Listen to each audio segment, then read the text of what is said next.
अखिल राजस्थान राज्य संयुक्त कर्मचारी महासंघ अजमेर और राजस्थान में पेंशनर समाज ने आज अजमेर जिला कलेक्टर को अपनी विभिन्न समस्याओं को लेकर मुख्यमंत्री के नाम ज्ञापन सौंपा।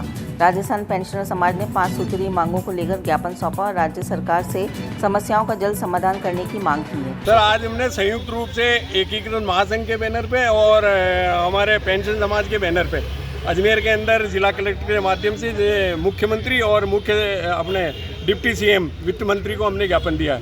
पिछले 6 महीने से ये देखा जा रहा है कि जो हमारे पेंशनर्स हैं उनको किसी प्रकार का जो रिटायर हो रहे हैं उनको किसी प्रकार का भुगतान नहीं दिया जा रहा है, और जो सरेंडर लीव मिलती है किसी भी विभाग का कर्मचारी हो 15-15 दिन की, उसके ऊपर अघोषित रोक लगा रखी है सरकार ने। तो हम पूछना चाहते हैं कि सरकार का खजाना खाली है क्या और ये कब तक चलेगा?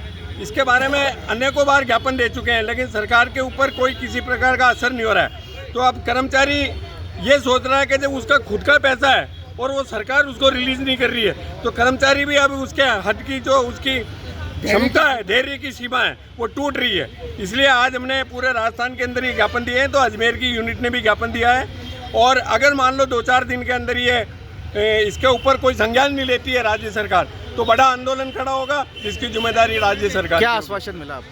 कलेक्टर साहब तो क्या आश्वासन देंगे? कलेक्टर साहब ने तो ये कहा भाई ये मेरे स्तर का मामला नहीं है, राज्य स्तर का मामला है। उन्होंने कहा कि हम ये मैं मानता हूँ सरेंडर लीव का भुगतान बिल पास हो रहे हैं, लेकिन भुगतान नहीं हो रहा है। उसके अंदर उनका पूरा स्टाफ है, पुलिस विभाग है, पीएचडी विभाग है, चिकित्सा विभाग है, सामाजिक न्याय अधिकारिता है, कृषि विभाग है, सारे विभाग है जिनके अंदर ये रोक लगा रखी है। किन मांगों को लेकर आज ज्ञापन सौंपा है? क्या राजस्थान पेंशन समाज जिला शाखा अजमेर ने पेंशनों की 5 सूत्री मांगों को लेकर के आज कलेक्टर साहब को मांग पत्र दिया, जिसमें मुख्यमंत्री और उप मुख्यमंत्री और वित्त मंत्री जी का ध्यान आकर्षित किया है। पेंशनरों को पिछले 6 महीने से पेंशन लाभ का भुगतान नहीं हो रहा है। कम्यूटेशन की समय अवधि को 10 वर्ष 8 माह करने के लिए और 65 से 75 वर्ष की आयु में 5-10-15% की अतिरिक्त पेंशन उसी प्रकार से देने का अनुरोध किया गया जिस प्रकार से 80 से लेकर 100 वर्ष की आयु के अंदर दिया जाता है।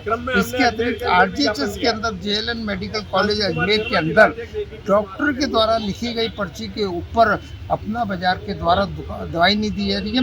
कलेक्टर साहब का विशेष रूप से ध्यान आकर्षित किया गया और उनके द्वारा हमें आश्वस्त किया गया है कि वो इसकी जांच करा करके इसके संबंध में शीघ्र कार्रवाई संपादित। गाड़ी को पेट्रोल चाहिए और सर्विस पर चाहिए सेविंग्स, तो आइए श्रीनगर रोड के रिलायंस पेट्रोल पंप अजमेर पर, और जैसे ही आप करवाते हैं टैंक फुल, अजमेर ऑटो और अजमेर होंडा देते हैं आपके पेड सर्विस के लेबर चार्जेस पर 15% special discount. Offer valid for limited time.